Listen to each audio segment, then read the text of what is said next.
When did you first become aware of the COVID crisis? Can you remember your first response? Mine, I think, was similar to many other people when we are faced with sudden and seismic change.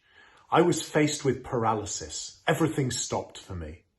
And then after a period of paralysis where I just couldn't take anything in, where I couldn't comprehend what it meant, a bit of manic activity, I moved into a kind of denial phase where I saw it from afar and thought, well, it won't happen here. It won't happen to me. If I stick my head in the sand, maybe it'll just go away.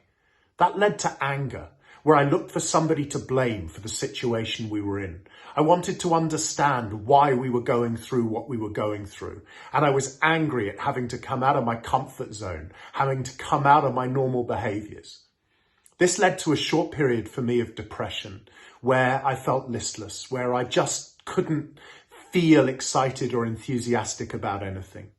And then eventually, I started to come through those 4 phases of change, which are so disruptive and dangerous, into a phase of exploration. I wanted to know more. I wanted to ask questions. I wanted to engage in the change we were facing. And finally, I think I arrived at a place of acceptance, somewhere where I really started to embrace the new world we were living in and to try and find ways to take control of it.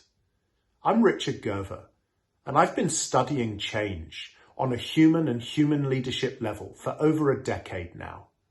And I want to be able to share some of that expertise with you over the coming months and years as we now come to terms with a world that is going to be changing faster and more uncertainly than ever before, and what that means to us on a leadership level of the people working with us and for us.